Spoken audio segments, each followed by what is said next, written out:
Hallelujah, praise the Lord. Jesus India TV channel के इस live session में आप सबका स्वागत है और आज फिर एक बार हम एक सामर्थ्य वचन आपके लिए लेके आए हैं। आज हम बात करेंगे यीशु मसीह का यरूशलेम में विजयी प्रवेश होता है और आज जिस जैतून पर्वत पर यीशु मसीह का विजयी आगमन हुआ था, आज उस जैतून पर्वत के विषय में हम गंभीरता से कुछ सीरियस बातें करेंगे, क्योंकि ये जैतून पर्वत जो यरूशलेम में है ये बहुत महत्व रखता है। और आज देखेंगे कि यीशु मसीह ये फसह का पर्व है और फसह पर्व को मनाने के लिए यरूशलेम में खुद चलकर आता है। और देखेंगे अगर हम लुका की किताब का 19वां अध्याय का 28वें वचन से पढ़ेंगे तो लिखा है, ये बातें कहकर वो यरूशलेम की ओर उनके आगे आगे चला। जब वो जैतून नामक पहाड़ पर बैतफगे और बैतनिहा के पास पहुंचा तो उसने अपने चेलों में से 2 को ये कह के भेजा, सामने के गांव में जाओ और उसमें पहुंचते ही एक गधी का बच्चा जिस पर कभी कोई सवार नहीं हुआ बंधा हुआ तो तुम्हें मिलेगा, उसे खोलकर ले आओ। यदि कोई तुमसे पूछे कि क्यों खोलते हो तो ये कह देना कि प्रभु का इसका प्रयोजन है। तो यीशु मसीह बैतनिया के पास पहुंचता है और यरूशलेम में प्रवेश करने से पहले अपने चेलों को कहता है कि सामने वाले गांव में जाओ और वहाँ पर आपको गधे का एक बच्चा बंधा हुआ मिलेगा, उसको खोलकर मेरे पास आओ। तो लोग पूछेंगे कि इसको आप क्यों लेके जा रहे हो, तो उनको सिर्फ कह देना कि प्रभु को इसका प्रयोजन है, प्रभु को इसकी आवश्यकता है। तो जो भेजे गए थे उन्होंने जाकर वैसा जैसा उसने कहा था वैसा ही पाया। जब वे गधे के बच्चे को खोल रहे थे तो उसके मालिकों ने उनसे पूछा, इस बच्चे को क्यों खोलते हो? उन्होंने कहा, प्रभु को इसका प्रयोजन है। वे उसको प्रभु के पास ले आए और अपने कपड़े उस बच्चे पर डालकर यीशु को उस पर बैठा दिया। जब वो जा रहा था तो अपने कपड़े मार्ग में बिछाते जाते थे। तो यीशु मसीह खुद यरूशलेम चलकर आया है। यीशु मसीह खुद कहता है कि सामने वाले गांव में जाओ, वहाँ पर आपको एक गधे का बच्चा बंधा हुआ मिलेगा, उसको छोड़कर मेरे पास आओ। जब उसका मालिक आपको पूछेगा कि ये इसको कहाँ लेके जा रहे हो तो आप उनको बता देना कि यीशु को, हमारे प्रभु को इसका प्रयोजन है, और फिर वो आपको जाने देंगे। और एग्जैक्टली वैसे ही होता है जैसे यीशु मसीह उन्हें कहता है। और फिर वो गधे के बच्चे को लेके आते हैं तो उस गधे के बच्चे के ऊपर अपने कपड़ों को डालते हैं और फिर यीशु मसीह का उस जैतून पर्वत से एक कह सकते हैं, एक शोभा यात्रा कह सकते हैं, एक प्रोसेशन कह सकते हैं, चालू होता है और लोग अपने कपड़े उसके मार्गों में डाल देते हैं। निकट आते हुए जब वह जैतून पहाड़ की ढलान पर पहुंचा तो चेलों की सारी मंडली उस सब सामर्थ्य के कामों के कारण जो उन्होंने देखे थे आनंदित होकर बड़े शब्द से परमेश्वर की स्तुति करने लगे। ध्यान रखना, अब यीशु मसीह का स्वागत यरूशलेम में इसलिए हो रहा था क्योंकि यीशु मसीह ने बहुत सारे सामर्थ्य काम यहूदा, सामरिया और यरूशलेम, इज़राइल में दिखाए थे। तो उन सारे अच्छे कामों को देखकर लोग उसको राजा बनाना चाहते थे। और ये राजा गधे के बच्चे के ऊपर, जैसे उसके लिए भविष्यवाणी की थी कि यिर्मयाह 9:9 में कि परमेश्वर जो है वो गधे के बच्चे पर सवार होकर यरूशलेम में आएगा। और वो भविष्यवाणी भी यीशु मसीह ने गधे के बच्चे के ऊपर बैठकर यरूशलेम में आकर पूरी की थी। और अब यीशु मसीह को उन्होंने गधे के बच्चे पर बिठा दिया है। वो अपने कपड़े उसके मार्गों पर डाल रहे हैं और कह रहे हैं, धन्य है वो राजा जो प्रभु के नाम से आता है, स्वर्ग में शांति और आकाश मंडल में महिमा हो। और उसके सामने नारे दे रहे कि होसाना होसाना, धन्य है वो राजा जो प्रभु के नाम से आता है, स्वर्ग में शांति और आकाश मंडल में महिमा हो। ऐसे नारे लगाकर यीशु मसीह का एक भव्य, एक विजयी स्वागत यरूशलेम में होता है। तब भीड़ में से कुछ फरीसी उससे कहने लगे, हे गुरु, अपने चेलों को डांट। उसने उनको उत्तर दिया, मैं तुमसे कहता हूँ, यदि ये चुप रहे तो पत्थर चिल्ला उठेंगे।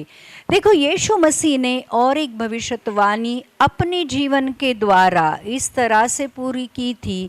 यीशु मसीह का वचन ये कहता है कि यीशु मसीह भविष्यद्वक्ताओं की और व्यवस्था की किताब को पूरी करने आया था।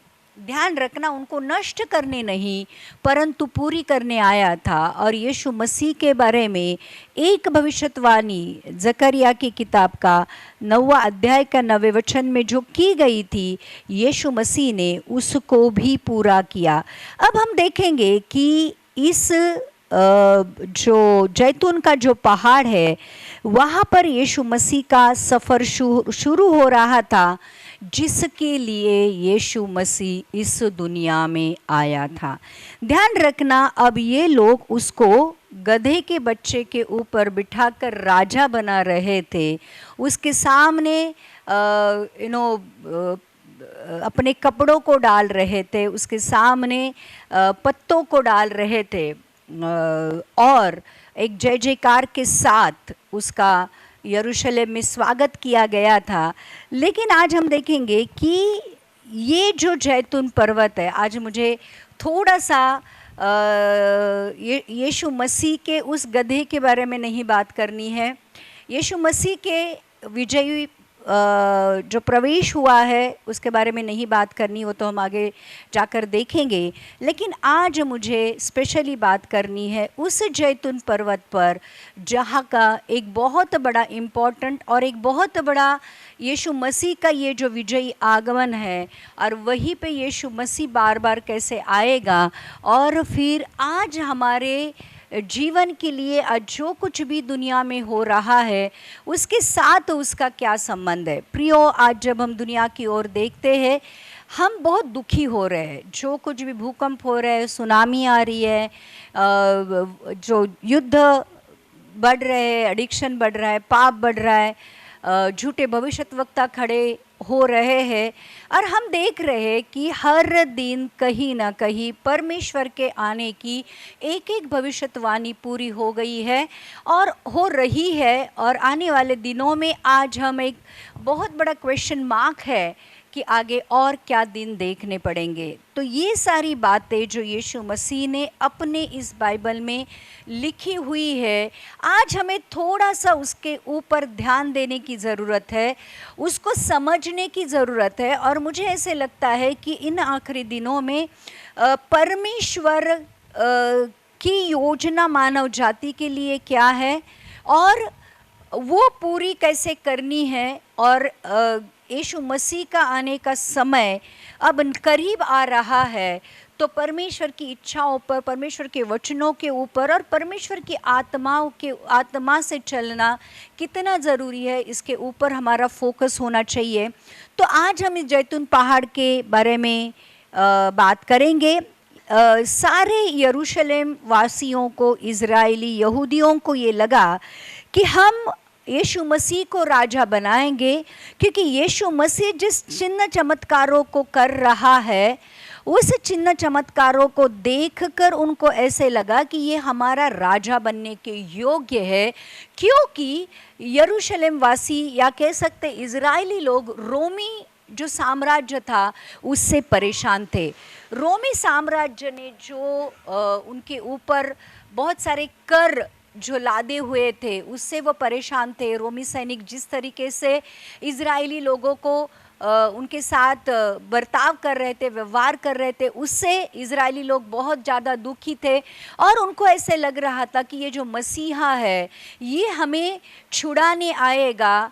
तो यीशु मसीह शायद वो मसीहा हो सकता है जो हमें पापों से नहीं पर हमें रोमी साम्राज्य के जो जुल्म है या रोमी साम्राज्य के जो बंधन है उससे छुड़ाएगा। तो प्रियो, यहाँ पर इसलिए वो उसको राजा बनाना चाहते थे, लेकिन यीशु मसीह भले गधे के बच्चे के ऊपर विजयी प्रवेश करता है यरूशलेम में, लेकिन वो राजा बनने नहीं आया था, परंतु वो सारे जगत के सारे पापों के बदले उस क्रूस पर खुद चलकर यरूशलेम में फसह पर्व मनाने आया था। और फसह का वो जो कोकरा था, फसह का जो मेमना था, वो खुद बनने आया था और उस फसह के पर्व के दौरान अपने आप को उस क्रूस पर देकर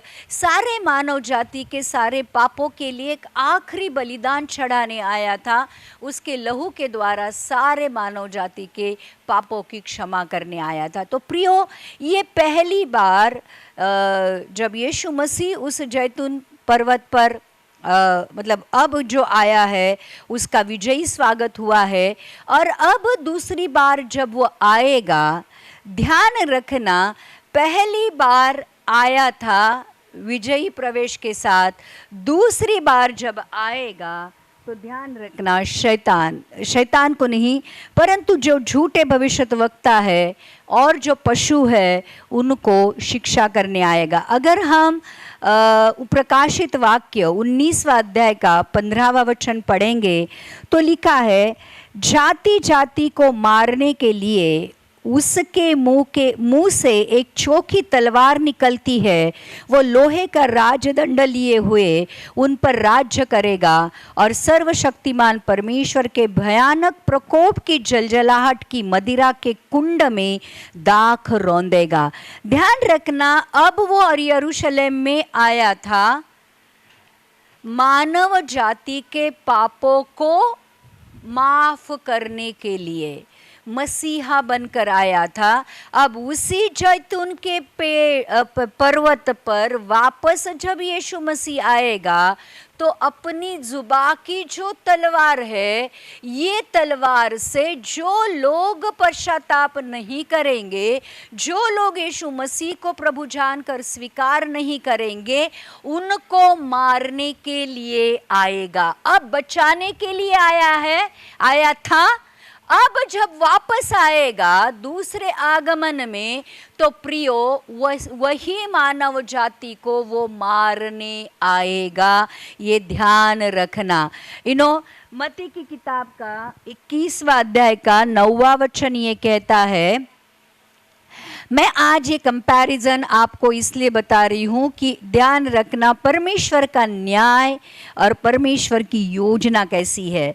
मत्ती 21:9 में लिखा है कि जो भीड़ आगे आगे जाती और पीछे पीछे चली आती थी, पुकार पुकार कर कर रही थी, दाऊद के संतान को होशाना, धन्य है वो जो प्रभु के नाम से आता है, आकाश में होशाना। तो ये जो भीड़ थी, ये यीशु मसीह के आगे आगे होशाना होशाना पुकार कर उसको स्वागत कर रही थी। लेकिन प्रकाशित वाक्य का 19वां अध्याय का अगर हम 16वां वचन पढ़ेंगे तो तब उसके वस्त्र और जांघ पर ये नाम लिखा है, राजाओं का राजा और प्रभुओं का प्रभु। यहाँ पर प्रभु के नाम से आने वाले राजा का होशाना किया जा रहा था। अब दूसरी बार जब वो आएगा तो वो राजाओं का राजा और प्रभुओं का प्रभु कहलाएगा। पहली बार आया था मानव जाति को बचाने के लिए, दूसरी बार वो आएगा वही मानव जाति को अपनी जुबा के तलवार से मार डालने के लिए।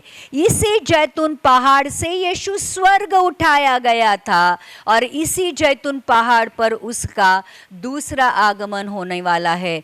इसी जैतून पहाड़ से वो विजयी आगमन उसका यरूशलेम में हुआ था, उसी जैतून पहाड़ से उसका स्वर्गारोहण हुआ था और उस जैतून पहाड़ पर वो दूसरी बार आने वाला है। इस बार यीशु का युद्ध शैतान के साथ हुआ था। जब यीशु मसीह फसह के पर्व के लिए उस यरूशलेम में उसका जब प्रवेश हुआ था, प्रियो, उसी दरमियान उसको पकड़वाया गया और उसी दरमियान उसको क्रूस पर चढ़ाया गया। तो शैतान को ये लगा कि जो परमेश्वर का पुत्र खुद को कहलाता है, उसी को मैंने पकड़वाकर उस क्रूस पर मार डाला।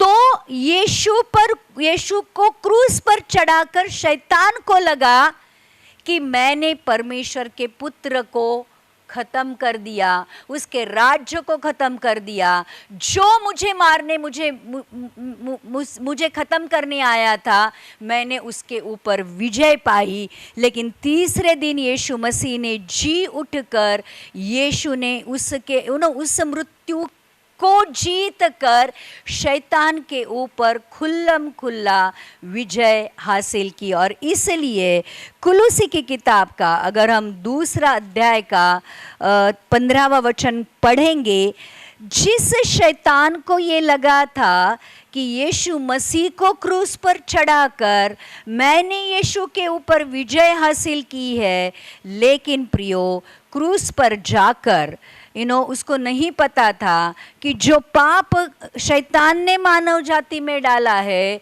उसी पाप को हरने के लिए, उसी पाप को पवित्रता में बदलने के लिए, उसी पाप का वेतन मृत्यु है उस क्रूस पर देने के लिए यीशु मसीह इस दुनिया में आया है। और इसलिए कुलुसी दूसरा अध्याय का 15वां वचन ये कहता है कि और उसने प्रधानताओं और अधिकारों, ये जो शैतान के बारे में लिखा है कि जो प्रधानता और अधिकारियों को रिप्रेजेंट करता है, उनके ऊपर उनको उतार कर, ऊपर से उतार कर उनका खुल्लम खुल्ला तमाशा बनाया और क्रूस के द्वारा उन पर जय जयकार की ध्वनि सुनाई। ये जो प्रधानताएं है, ये जो अधिकार है, जो शैतान ने इस दुनिया के ऊपर ले लिया था आदम और हवा को बहलाकर फुसलाकर, वही प्रधानता और अधिकारों को ऊपर से उतार कर उनका खुल्लम खुल्ला तमाशा यीशु मसीह ने उस क्रूस पर कर दिया। और दूसरी बार जब वो जैतून पहाड़ पर आएगा, प्रियो, प्रकाशित वाक्य का 19वां अध्याय का 20वां वचन ये कहता है, वह पशु और उसके साथ वह झूठा भविष्यद्वक्ता पकड़ा गया, जिसने उसके सामने ऐसे चिन्ह दिखाए थे जिनके द्वारा उसने उनको भरमाया, जिन पर उस पशु की छाप थी और जो उसकी मूर्ति की पूजा करते थे। ये दोनों जीते जी उस आग की झील में जो गंधक से जलती है डाले गए। अब यीशु मसीह जब दूसरी बार जैतून पहाड़ पर आएगा, प्रियो, पशु और झूठे भविष्यद्वक्ता को जलती हुई गंधक की आग में वो डाल देगा। ध्यान रखना, जब दूसरी बार आएगा, पशु, झूठा भविष्यद्वक्ता और शैतान का न्याय होगा। और फिर प्रकाशित वाक्य का 20वां अध्याय का 1 वचन कहता है, फिर मैंने एक स्वर्गदूत को स्वर्ग से उतरते देखा, जिसके हाथ में अथाह कुंड की कुंजी और एक बड़ी जंजीर थी। उसने उस अजगर अर्थात पुराने सांप को, जो इब्लीस और शैतान है, पकड़ कर 1000 वर्ष के लिए बांध दिया। तो पहली बार अब जब यीशु मसीह का एक विजयी स्वागत जैतून पहाड़ के ऊपर यरूशलेम में जाने के लिए हो रहा है, उस समय यीशु मसीह क्रूस पर मरने आया था। लेकिन दूसरी बार जब जैतून पहाड़ पर यीशु मसीह आएगा, उसका जब दूसरा आगमन होगा, तो ध्यान रखना इस दूसरे आगमन में पशु और भविष्यद्वक्ताओं का न्याय होगा। उनको गंधक के आग में डाला जाएगा और शैतान को जंजीर से बांधकर 1000 वर्ष के लिए अथाह कुंड में डाला जाएगा। पहली बार यीशु मसीह जब यरूशलेम में उस जैतून पहाड़ से विजयी प्रवेश कर रहा था, वह गधे के बच्चे के ऊपर कर रहा था। लेकिन दूसरी बार जब यीशु मसीह जैतून पहाड़ पर आएगा, वो सफेद घोड़े के ऊपर सवार होकर आएगा। और प्रकाशित वाक्य का एक 19वां अध्याय का अगर हम 11वां वचन पढ़ेंगे तो लिखा है, फिर से मैंने स्वर्ग को खुला हुआ देखा और देखता हूं कि एक श्वेत घोड़ा है और उस पर एक सवार है जो विश्वास योग्य और सत्य कहलाता है और वह धर्म के साथ न्याय और युद्ध करता है। तो पहली बार जब यीशु मसीह अब जैतून पहाड़ से यरूशलेम में जा रहा है, गधे के बच्चे के ऊपर जा रहा था। लेकिन अब दूसरी बार जब उसका आगमन होगा, वो सफेद घोड़े के ऊपर सवार होकर आएगा। पहली बार वो नम्रता के साथ, सादगी के साथ आया था। अब दूसरी बार जब आएगा तो मुख से चोखी तलवार और लोहे के राजदंड को लेकर आएगा। दूसरी बार वो सामर्थ के साथ आया था। पहली बार उस जैतून पहाड़ से जब उसका विजयी आगमन हुआ था, नम्रता के साथ उसने उस क्रूस पर अपनी जान दी। यहाँ तक आज्ञाकारी हो गया कि क्रूस वाली मृत्यु भी सह ली। लेकिन अब दूसरी बार आएगा तो मुख से उसके चोखी तलवार निकलेगी और हाथ में उसके राजदंड होगा जो न्याय करने आएगा। उस महाविपत्ति के काल में जो भी लोग उसके खिलाफ खड़े हो जाएंगे, उन सारे लोगों को, उन राजाओं को, उस प्रधानताओं को, उस शैतान के पीछे चलने वाले सारे लोगों को, पशु और झूठे भविष्यद्वक्ताओं के पीछे जाने वाले, पशु की पूजा करने वाले उस लोगों को परमेश्वर अपनी मुख की चोखी तलवार से मार डालेगा। उसके हाथ में न्याय का दंड होगा। और ध्यान रखना, अब वो आएगा, वो सामर्थ के साथ आएगा। अब आया था मरकर वापस स्वर्ग जाने के लिए।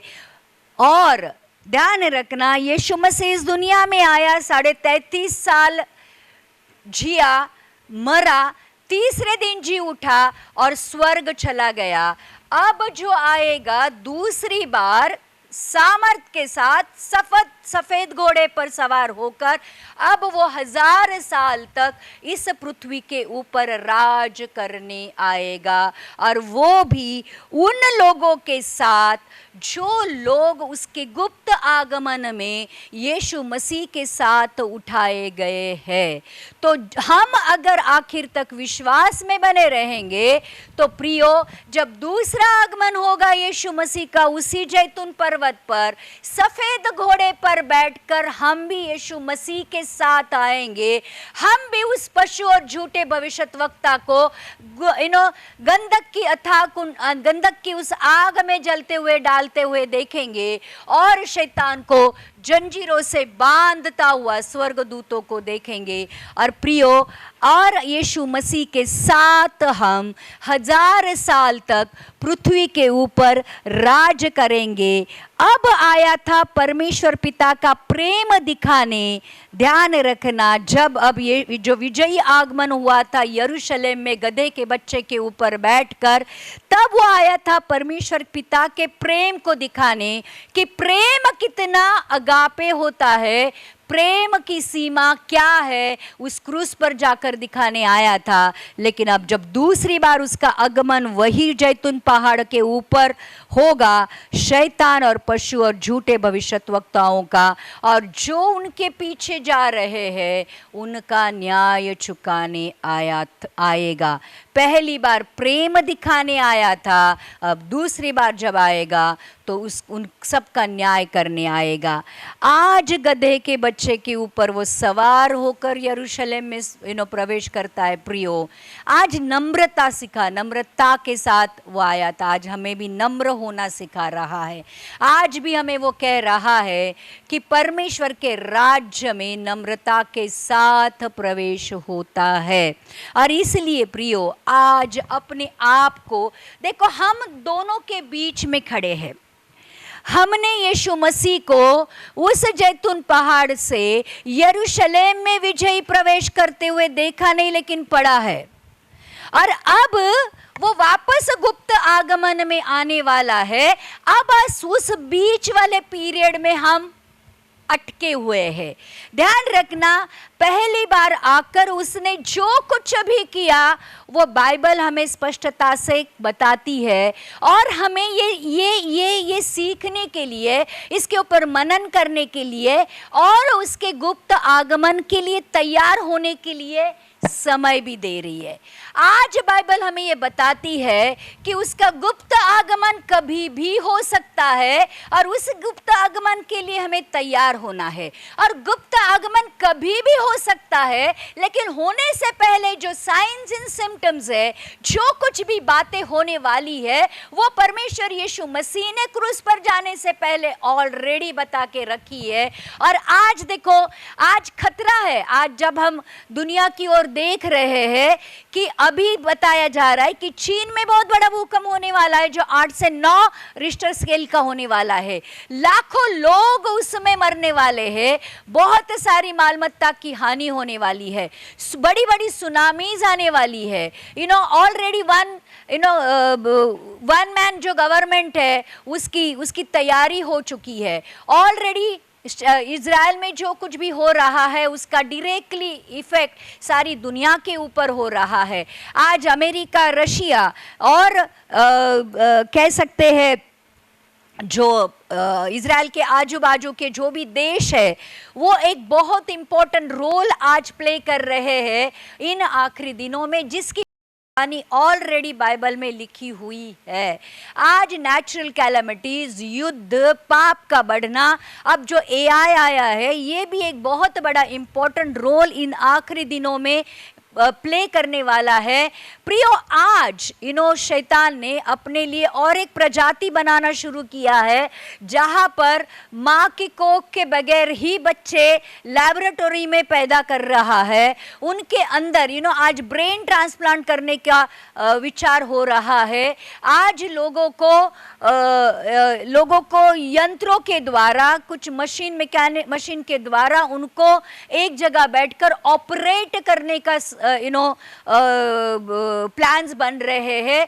लोगों को रोबोट की तरह इस्तेमाल करने वाली मशीनरी ऑलरेडी बनाई जा रही है, ऑलरेडी चिप्स बनाई जा रही, चिप्स इम्प्लांट हो रही है। और जो कुछ भी आज इस दुनिया में हो रहा है, चिल्ला चिल्ला कर एक ही बात को कह रहा है कि हम आखिरी में से भी आखिरी दिनों में आ गए हैं।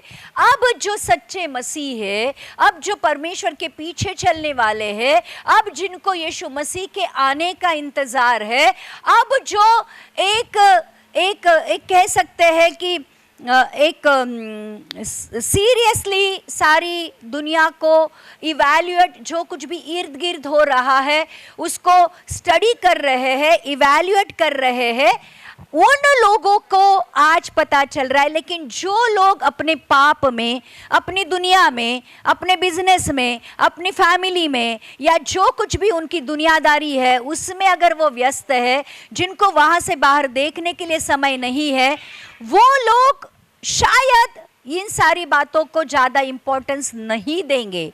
लेकिन आज मैं बात कर रही हूँ उन लोगों की जो लोग सच में यीशु मसीह के आने का इंतज़ार कर रहे हैं। आज ये वचन उन्हीं के लिए है। आज हम गुड फ्राइडे में हम 7 शब्दों के बारे में बात करेंगे। पुनरुत्थान संडे में हम लोग पुनरुत्थान रविवार को यीशु मसीह के जी उठने के बारे में बात करेंगे। हम खाएंगे पिएंगे, हम उस पुनरुत्थान संडे को बहुत जोर धूमधाम से मनाएंगे और वापस से अपनी ज़िंदगी में हम गुम हो जाएंगे। प्रियो, ये जो चीज़ें हैं अब आंखें खोल कर और कान खोल कर सुनने की, आंखें खोल कर देखने की और कान खोल कर सुनने का वक्त आ गया है कि वही आज जब मैं सिर्फ यीशु मसीह के विजयी आगमन के बारे में बात करने वाली थी, लेकिन यीशु मसीह के इस पवित्र आत्मा ने मुझे कहा कि यीशु मसीह का विजयी आगमन हो भी गया, यीशु मसीह उस क्रूस पर दे दिया भी गया, यीशु मसीह का तीसरे दिन जी उठना भी हो गया, यीशु मसीह स्वर्ग भी चला गया, यीशु मसीह परमेश्वर के दाहिनी ओर बैठ चुका है। अब यीशु मसीह आने की तैयारी कर रहा है। अब हम उस पीरियड में हैं। क्या सच में दूसरा आगमन यीशु मसीह का वही जैतून पहाड़ पर उस सफेद घोड़े के ऊपर होकर होने वाला है, जहां पर पशु और झूठे भविष्यद्वक्ता और शैतान का न्याय होने वाला है। अब हमें उन चीजों के ऊपर गौर करना है, ना कि यीशु मसीह कैसे गधे पर आ गया, यीशु मसीह को कैसे होशाना होशाना कहकर स्वागत किया। यस, वो चीज़ें जानना ज़रूरी है, उसका एक अपना इम्पोर्टेंस ज़रूर है, लेकिन अब हमें ये देखना है कि यीशु मसीह का जो गुप्त आगमन हो रहा है उसके लिए क्या हम तैयार है। तो प्रियो, ध्यान रखना, उसका नम्रता के साथ उस गधे के ऊपर सवार होकर यरूशलेम में स्वागत हुआ था, और ध्यान रखना उन्हीं के हाथों के द्वारा मरने के लिए यीशु मसीह उस यरूशलेम में उसका प्रवेश हुआ था, और उसके मरने के द्वारा हमें उद्धार और अनंत काल का जीवन मिला है। लेकिन अब पहले आने में और दूसरे आने में हमें तैयार होना है उसके गुप्त आगमन के लिए, और वो जब दूसरी बार आएगा तो क्या हम उसके साथ उस जैतून पर्वत पर सफ़ेद घोड़े के ऊपर सवार होकर आएंगे, ये सवाल है। तो प्रियो, आज मुझे ऐसा लगता है कि इस दुनियादारी को भूलकर अब हमें सीरियसली यीशु मसीह के आने के बारे में सोचना चाहिए, यीशु मसीह के आने के लिए तैयार होना चाहिए। तो आज जब हम गुड फ्राइडे और पुनरुत्थान संडे की तैयारी कर रहे हैं, तो ये वचन सीरियस ले लेना बहुत ज़रूरी है। आइए हम प्रार्थना करते, प्रभु धन्यवाद करते आज के इस वचन के लिए। प्रभु, बहुत हम देख सकते हैं कि प्रभु बहुत बुरा वक्त आ गया है, और प्रभु तेरे आने में वक्त कम है। आज जिनके कान है वो सुने इस वचन को और अपने आप को परमेश्वर तेरे आने के लिए तैयार करे। आइए हम कुछ समय लेते हैं लोगों के लिए प्रार्थना करने के लिए। प्रभु, जो आज बीमार है उनके लिए हम प्रार्थना करते हैं। उस बीमारी को परमेश्वर यीशु मसीह तेरे कोड़े खाने से तूने चंगा किया। जितने भी लोग बीमार है परमेश्वर, उनको तू चंगाई और छुटकारा दे। परमेश्वर, आज जिनके घर में झगड़े हैं, प्रॉब्लम है, प्रभु आज तेरा शांति के आत्मा को हम भेजते हैं प्रभु, और वहाँ पे शांति होने दे। जिनको नौकरियाँ नहीं है प्रभु, उनको अच्छी जगह, उन्होंने सोचा भी नहीं होगा ऐसी जगह उनको नौकरियाँ मिलने दे परमेश्वर। जिनको शादियाँ नहीं हो रही है प्रभु, सही समय पर सही जगह और सही व्यक्ति के साथ प्रभु जो परमेश्वर का भय मानने वाला है, उनकी शादी होने दे। परमेश्वर, आज जितने भी लोगों को बच्चे नहीं हो रहे परमेश्वर, उनके कोख को तू खोल दे, और परमेश्वर उनको सुंदर से प्यारे से बच्चे होने के लिए तू मदद और सहायता कर। प्रभु यीशु, आज तेरे इस वचन के लिए हम तेरा धन्यवाद करते हैं, और प्रभु सारा मान महिमा आदर गौरव हम आप ही को देकर इस प्रार्थना को कहते हैं यीशु के नाम से, आमेन।